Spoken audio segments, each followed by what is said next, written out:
ایک باغ میں جہاں ایک شخص کا اونٹ دیوانہ ہو گیا تھا اور وہ حضور کو بلا کے لے گئے۔ اونٹ دیوانہ ہو جائے تو سخت نقصان دہ ہوتا ہے، تو صحابہ کہتے ہیں کہ حضور جب داخل ہوئے تو ہم ڈرے کہیں حضور کو نقصان نہ پہنچا دے، کیونکہ وہ حضور کو دیکھ کے دوڑتا ہوا آیا، لیکن جو ہی وہ قریب آیا تو منظر عجیب تھا، اس نے اپنی پیشانی حضور کے قدموں میں رکھ دی اور سجدہ ریز ہو گیا۔ جب اونٹ کی اس محبت کو ہم نے دیکھا تو برجستہ کہا کہ نحن احق ان نسجد للنبی صلی اللہ علیہ وآلہ وسلم، حضور ہمارا بھی جی چاہتا ہے کہ ہم آپ کو سجدہ کریں۔ تو جب آقا کریم علیہ الصلوۃ والسلام نے صحابہ کے اس مطالبے کو سنا تو فرمایا کہ اگر اللہ کے علاوہ کسی اور کے لیے سجدہ روا ہوتا تو میں بیوی کو حکم دیتا کہ وہ شوہر کو سجدہ کرے۔ تو اللہ کے علاوہ شریعت میں سجدہ کسی کو روا نہیں۔ سجدہ تعبدی جو عبادت کی نیت سے کیا جاتا ہے وہ تو کسی کو بھی جائز نہیں ہوا، کبھی بھی نہیں ہوا، کسی شریعت میں بھی نہیں ہوا، چونکہ شرک کی کبھی بھی اجازت نہیں ہوئی۔ لیکن جو سجدہ تعظیمی ہے وہ پچھلی شریعتوں میں جائز تھا، لیکن اس امت کے اندر اس کے بھی روک دیا گیا تاکہ اس کا راستہ ہی بند کر دیا جائے۔ ایاک نعبد و ایاک نستعین، ہم تیری ہی عبادت کرتے ہیں اور تجھی سے استعانت طلب کرتے ہیں، تجھی سے مدد مانگتے ہیں۔ عبادت کسے کہتے ہیں؟ اقصی غایت التذلل والخضوع، انتہائی درجے کی عاجزی اور انکساری عبادت ہے، اور عبادت کا جو نقطہ کمال ہے وہ سجدہ ہے۔ سجدے سے بڑھ کر عبادت کا کوئی روپ نہیں ہو سکتا، اور بندے کو سب سے زیادہ قربت رب کی سجدے میں ہی نصیب ہوتی ہے۔ تو ہماری عبادتیں اللہ کے لیے ہیں، اس لیے بندہ اس کے حضور کھڑے ہو کر کے عرض گزار ہوتا ہے کہ مالک میرا سر تیرے حضور جھکے گا۔ تو یہ جو تقدم ہے کا وہ اس لیے ہے تاکہ یہ حسرت پیدا کر دیا جائے کہ ہماری پیشانی اللہ کے علاوہ کسی کے آگے نہیں جھکتی۔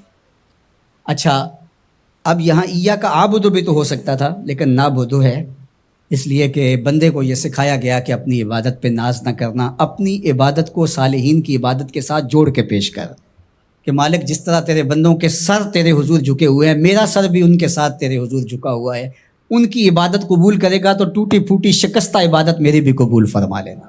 اور پھر ارشاد فرمایا وَإِيَّاكَ نَسْتَعِينُ، اور ہم تیرے سے ہی استعانت طلب کرتے ہیں، تیرے سے ہی مدد مانگتے ہیں۔ استعانت اون سے ہے، اور استعانت کا معنی پھر یہ طلب ماخذ ہے نا اس کا، خاصہ باب استفعال کا، تو پھر اس کا مطلب یہ ہوا طلب الاون، مدد کا طلب کرنا۔ تو ہم اللہ جل شانہ کی عبادت بھی کرتے ہیں، اور پھر دوسرا درجہ جو ہے مدد طلب کرنا، نصرت اور تائید طلب کرنا، وہ بھی ہم اللہ سے طلب کرتے ہیں۔ تو اس لیے عبادت بھی اسی کے لیے ہے، کسی اور کے لیے عبادت تو ہو ہی نہیں سکتی، اور مدد اور نصرت بھی اسی سے ہی طلب کی جائے گی۔ جس طرح ایاک معنی میں حسر پیدا کرنے کے لیے اس کو مقدم کیا گیا ہے، ایاک نعبد و ایاک نستعین، تو یہاں بھی ایاک کو اسی طرح مقدم کر کے وہی زور یہاں کلام میں پیدا کیا گیا ہے، تاکہ جو ہے وہ سمجھنے والے اس کو سمجھنے میں کوئی ٹھوکر نہ کھائیں، اور اللہ ہی سے مدد طلب کرنی چاہیے۔ باقی مجازن اگر کسی سے آپ طلب کرتے ہیں مدد، تو آپ کے اعتقاد میں یہی ہوتا ہے کہ وہ اللہ کی دی ہوئی توفیق سے میری یہ مدد کر سکتا ہے۔ اگر ایسا ہو تو وہ اس کے زمرے میں نہیں آئے گی۔ ڈاکٹر سے دوا لینے جاتے ہیں تو شفا تو من جانب اللہ ہوتی ہے۔ یہاں آج کل جو ہے وہ نور بٹ رہا ہے، تو یہ کہا جائے کہ انہوں نے مجھے نور دے دیا، تو نور تو اللہ ہی دینے والا ہے، لیکن یہاں مجازی معنی ہوگا۔ تو اسی طرح صالحین سے، نیکوکاروں سے روحانی معاملات کے اندر جو استعانت طلب کی جاتی ہے تو وہ اسی معنی میں ہے۔ حقیقی معنی کے اندر جو ہے وہ استعانت اللہ تعالیٰ جل شانہ کی ہے۔ باقی رہی بات عبادت کی، تو عبادت تو کسی کی مجازن بھی نہیں ہو سکتی اور حقیقتاً بھی نہیں ہو سکتی سوائے اللہ کے۔ یہ ساری کہانی بیان کرنے کے بعد اپنی وفاداری کا یقین دلایا، اور پھر ہاتھ پھیلا کر کے اس نے کہا اہدنا الصراط المستقیم، مالک تجھ سے صراط مستقیم طلب کر، ہدایت مانگی صراط مستقیم کی، سیدھی راہ کی۔ مصطفیٰ کریم صلی اللہ علیہ وآلہ وسلم نے ارشاد فرمایا مومن ایک سوراخ سے 2 مرتبہ نہیں ڈسا جاتا۔ چونکہ ہمارا دین بہت خوبصورت دین ہے، اور معاملات کو اچھی طرح سے غور و تدبر کے ساتھ سوچنا، ان معاملات کو اچھی طرح ان کی تہ تک پہنچنا، اور پھر اس کے بعد کوئی رائے قائم کرنا، اس رائے کے بعد پھر آپ کا کوئی عمل روح پذیر ہو۔ تو یہ ایسا کوئی دین نہیں ہے کہ آپ سوچ فہم اور ادراک کو چھٹی دے دیں. تو اس لیے سارے امور کے اندر ہمیں معاملہ فہمی کا اور معاملات کی تہہ تک پہنچنے کا، تدبر کرنے کا، غور و فکر کرنے کا، معاملات کی اچھی طرح ٹو لگا لینے کا، اس کے عواقب و نتائج کو مد نظر رکھنے کا، ساری چیزیں ہمیں اس پہ غور کرنا ہوتا ہے اور پھر ہم کوئی فیصلہ کرتے ہیں. اور اگر ہم کسی امر میں کسی موقع پر نقصان اٹھاتے ہیں تو پھر دوبارہ ہم اس طرف نہیں جاتے، اس لیے کہ مومن ایک سوراخ سے 2 مرتبہ نہیں ڈسا جاتا. تو جس سوراخ سے آپ کو ڈنگ لگا ہے تو دوبارہ آپ کبھی بھی وہاں انگلی نہیں دیں گے، وہاں دوبارہ ہاتھ نہیں ڈالیں گے. تو زندگی کے تجربات سے فائدہ حاصل کرنے کی اس حدیث میں تلقین ہے کہ زندگی کے اندر جو مشاہدات آپ کے سامنے آتے ہیں اس سے نگاہیں نہیں چرائی جا سکتی، ان سے نظریں نہیں ہٹائی جا سکتی. تو جو آپ کے مشاہدات ہوں، جو آپ کے تجربات ہوں، اور جو چیزیں آپ نے دیکھی بالی ہوں اور اس کے نتائج اور عواقب آپ کی نگاہوں میں ہوں تو دوبارہ اس کا آپ ارتکاب نہیں کرتے. تو یہی چیز اس حدیث پاک میں بیان فرمائی گئی، اور یہ کوئی بھی عاقل ایسا نہیں کرتا کہ جہاں سے اسے ڈنگ کھانا پڑے دوبارہ وہاں ہاتھ ڈالے. تو یہ مومن کا انتہائی محتاط رویہ ہے جس کی نشاندہی کی گئی ہے کہ وہ معاملات کے اندر کس قدر محتاط ہوتا ہے اور اپنے طرز زندگی کو کس قدر منظم اور مرتب رکھتا ہے. نبی اکرم صلی اللہ علیہ وآلہ وسلم کا فرمان ہے، یہ مسلم نے کتاب الایمان میں روایت کیا، امام ترمذی نے بھی اس کو روایت کیا حضرت عبداللہ ابن عباس رضی اللہ تعالیٰ عنہ سے. حدیث تو طویل ہے. ایک وفد حضور کی خدمت میں آیا تھا، تو اس وفد کی اچھی خصلتوں کو دیکھ کر کے حضور نے ان کی تعریف فرمائی تھی. کہا کہ اب یہ وفد عبد القیس جو آیا ہے ان کے اندر 2 خصلتیں ہیں جو اللہ اور اس کے رسول کو بہت پسند ہیں. 2 خصلتیں اللہ کو بھی پسند ہیں، اس کے رسول کو بھی پسند ہیں. وہ 2 خصلتیں کون ہیں؟ الحلم والانات، ایک بردباری اور ایک معاملات کی چھان بین، سمجھداری اور اچھے انداز سے اس کی دیکھ بھال اور سوچ سمجھ اور تدبیر. تو کہا یہ وہ جو چیزیں ہیں 2، یہ اللہ کو بھی بڑی محبوب ہیں، اللہ کے رسول کو بھی بہت زیادہ محبوب ہیں. حضرت سہل بن سعد الساعدی رضی اللہ تعالی عنہ سے مروی ایک روایت ہے، رسول کریم صلی اللہ علیہ وآلہ وسلم نے ارشاد فرمایا کہ معاملے کو سمجھ کے تسلی بخش نتیجے تک پہنچنے کے بعد اس کام کو کرنا، سوچ و بچار کرنا، اس کی تدبیر کرنا، اس کے عواقب و نتائج کو دیکھنا، یہ اللہ کی طرف سے کسی شخص کو عطا ہوتی ہے. والعجلۃ من الشیطان، اور جو عجلت ہوتی ہے یہ شیطان کی طرف سے ہوتی ہے.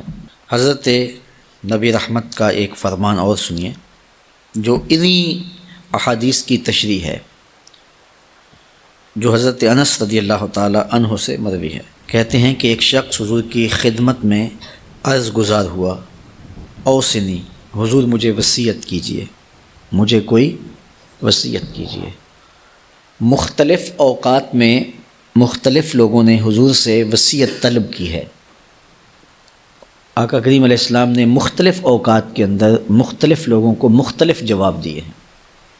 کسی نے کہا مجھے وصیت کیجئے تو کہا اوصی کا بتقوی اللہ، میں تمہیں اللہ سے ڈرنے کی تلقین کرتا ہوں. کسی نے کہا مجھے وصیت کیجئے تو فرمایا کہ غریبوں کے پاس بیٹھا کرو. کسی نے کہا مجھے وصیت کیجئے تو اس کو حضور علیہ السلام نے فرمایا معاملات کے اندر میانہ روی سے چلا کرو. مختلف مواقع پہ مختلف لوگوں کے پوچھنے پر جواب مختلف دیے ہیں. سوال ایک تھا، جواب مختلف ہوئے. سب کا سوال یہ تھا اوصنی، مجھے وصیت کیجئے. ہر ایک کو الگ الگ وصیت حضور نے فرمائی ہے. اس کی کیا وجہ؟ حکیم حاذق سے جب کوئی علاج پوچھتا ہے تو ہر ایک کو ایک ہی گولی نہیں دیتا، اسے پوچھنے والے کی نبض کا پتہ ہوتا ہے، اس کے چہرے سے پہچان لیتا ہے اس کا مرض کیا ہے، اس کو دارو کون سا دینا ہے۔ تو جس نے بھی وصیت حضور سے پوچھی، نگاہ رسالت مآب نے جان لیا کہ اس کا علاج کس میں ہے، تو وہی علاج تجویز فرمایا۔ تو جو کسی نے سوال کیا اور اس کی جو ضرورت تھی، نبی رحمت صلی اللہ علیہ وآلہ وسلم نے اسی ضرورت کو پیش نظر رکھتے ہوئے اس کو وصیت فرمائی۔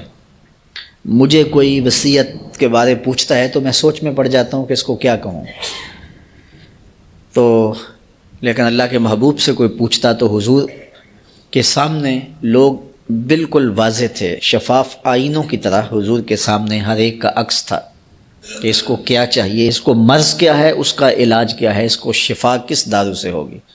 تو پھر آقا کریم ایسے ہی اس کو جواب ارشاد کرتے، اللہ اکبر۔ تو اس نے عرض کی، یا رسول اللہ صلی اللہ علیہ وسلم مجھے وصیت کیجئے۔ تو حضور نے ارشاد فرمایا، خذ الامر بالتدبیر، معاملے کو غور و فکر کے ساتھ دیکھو، معاملات کی تدبیر کرو، معاملات کی منصوبہ بندی کرو۔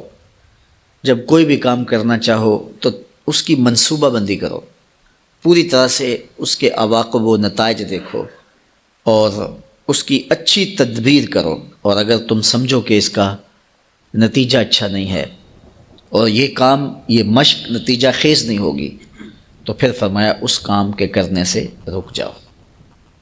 تو یہ کتنی خوبصورت حضور کی نصیحت تھی، اور ماقبل جتنی حدیثیں 2 یا 3 آپ نے سماعت کی ہیں، ان کی یہ حدیث تشریح ہے کہ حضور نے وصیت کرتے ہوئے فرمایا کہ جب کوئی بھی کام کرنا چاہو، وہ دنیا کا کام ہو یا دیگر کوئی تمہارا امور دین میں سے ایسا کام ہو، غیر منسوس کام، ایک ہوتا ہے منسوس کام، نماز پڑھنا ہے تو اس کے لیے سوچ و بچار تو نہیں کرنی، نماز تو پڑھنی ہے۔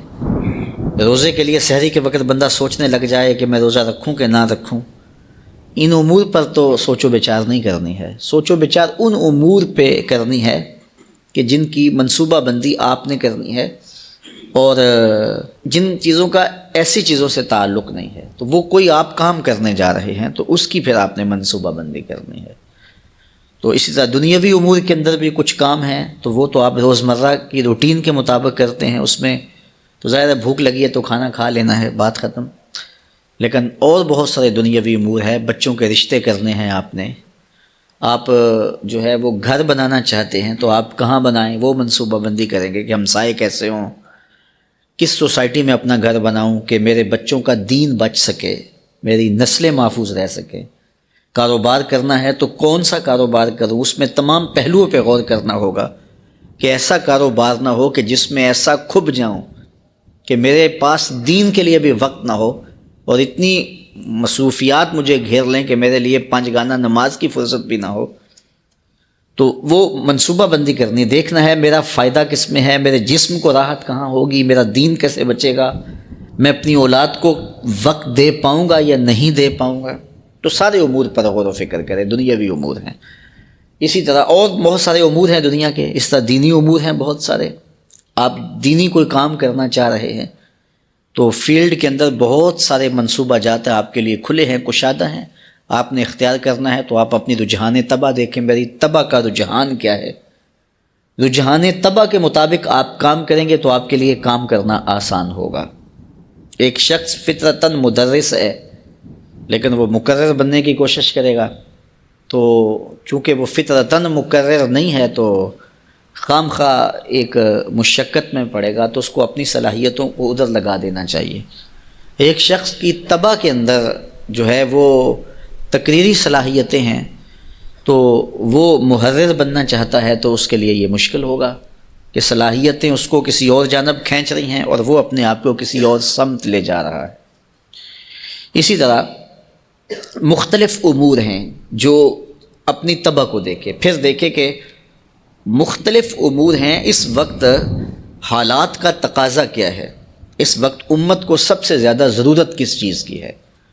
دیکھیے یہ کام بھی دین کا ہے، یہ کام بھی دین کا ہے، یہ کام بھی دین کا ہے۔ اب ان تینوں میں سے میں کون سا کام آسانی سے کر سکتا ہوں، مجھے پہلے تو اس کی ترجیح اختیار کرنی چاہیے۔ اس کے بعد ان 3 کاموں میں سے اب یہ جو کام میں نے اختیار کیا ہے، یا میں تینوں ہی کر سکتا ہوں، تو اس میں سے میں کس کو اختیار کروں؟ تو میں اس کو اختیار کروں گا جس کی امت کو ضرورت زیادہ ہوگی، جس کی قوم کو ضرورت زیادہ ہوگی۔ اور اسی طرح پھر آگے اس کا جو طریقہ کار ہے وہ کیا ہوگا؟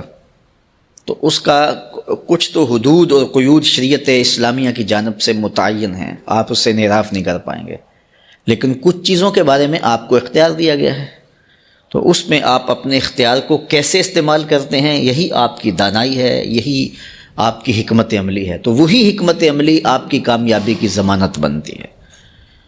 اور اسی طرح دیگر امور ہیں زندگی کے، اس میں تو یہ ساری چیزیں یہ دین سے ہیں۔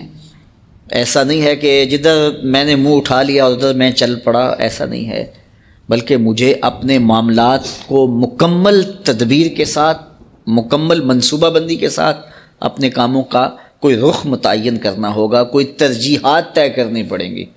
پھر ان ترجیحات پر مجھے چلنے کے لیے دیکھنا ہوگا میسر وسائل کیا ہیں اور امت کی ضروریات کیا ہیں، پھر اس کے مطابق میں چلوں گا۔ اسی طرح گھریلو زندگی کے اندر ہے، اسی طرح آپ کی کاروباری زندگی کے اندر ہے۔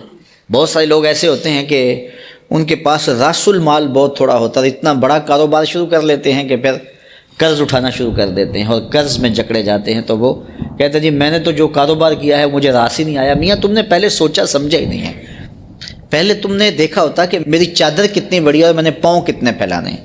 تو نے چادر سے زیادہ پاؤں پھیلا لیے، اس لیے تو پریشان ہوا۔ تو تجھے چاہیے تھا کہ اس چادر کے مطابق پاؤں پھیلاتا۔ تو جو میسر وسائل ہیں اس کے پاس، تو ان وسائل کے مطابق، جو میسر صلاحیتیں ہیں ان صلاحیتوں کے مطابق، تو یہ حکمت دین ہے۔ اور اللہ کے محبوب علیہ السلام نے ہمیں جو دین دیا ہے، تو اس دین میں ہم یہ سب کچھ سیکھنے کو ملتا ہے۔ عبادات کے مجموعے کا نام ہی دین نہیں ہے کہ سجدہ ایسے کرنا ہے، رکوع ایسے کرنا ہے، قیام ایسے کرنا ہے، بس یہی دین نہیں ہے۔ باقی ادیان میں تھا کہ کچھ امور تھے، لیکن اسلام مکمل ضابطہ حیات ہے۔ ماں کی گود سے لے کر، پیدا ہونے سے لے کر لحد میں اترنے تک کوئی ایک لمحہ بھی ایسا نہیں ہے جس لمحے میں اسلام ہمیں رہنمائی نہیں دیتا ہے۔ ایک ایک لمحے میں ہمیں رہنمائی دیتا ہے۔ تو آقا کریم علیہ السلام سے جب اس نے پوچھا تو ظاہر ہے حضور نے اس کے حال کے مطابق اس کو جواب دیا۔ دیکھیے حضرت ابوبکر صدیق رضی اللہ تعالیٰ عنہ سارا مال لے آئے نا حضور کی خدمت میں، پیش کر دیا، تو حضور نے ان سے وصول کر لیا۔ پوچھا ما ابقیت لأہلک یا ابا بکر، ابو بکر گھر والوں کے لیے کیا چھوڑا ہے؟ تو انہوں نے کہا ابقیت لہم اللہ و رسولہ، میں نے گھر والوں کے لیے اللہ اس کے رسول کی محبت چھوڑی ہے، محبت دے کے آیا ہوں، میرے لیے اللہ اس کا رسول ہی کافی ہے۔ تو حضور نے ان کا مال وصول کر لیا۔ اور ایک اور صاحب آئے ایک دوسرے موقع پر اور انہوں نے سارا مال پیش کرنا چاہا، تو حضور نے فرمایا کہ نہیں، اپنے اہل خانہ کے لیے بھی تو کچھ رکھو نا، ان کو کنگال نہ کرو۔ اس سے سارا نہیں لیا، ان سے سارا لے لیا، چونکہ حضور دونوں کے احوال باطن کو جانتے تھے اور ہر شخص کی کیفیت سے حضور اچھی طرح واقف تھے اور ان کی ضروریات کو بھی جانتے تھے۔ اس لیے اللہ کے محبوب علیہ السلام نے دونوں لوگ ایک ہی عمل کر رہے ہیں، لیکن ایک سے حضور قبول کر رہے ہیں، دوسرے سے قبول نہیں کر رہے۔ تو یہ ساری چیزیں ہیں، یہ حکمت ہے، یہ دانائی ہے، اور نبی کا منصب ہی یہ ہے، یعلمہم الکتاب والحکمہ ویزکیہم۔ نبی حکمت اور کتاب سکھاتا ہے اور پھر تزکیہ باطن کرتا ہے، تو یہ نبی کے منصب میں سے ہے۔ تو اس نے کہا حضور مجھے وصیت کیجیے، تو فرمایا کہ جب تم کوئی کام کرنا چاہو تو اس کی باقاعدہ منصوبہ بندی کرو۔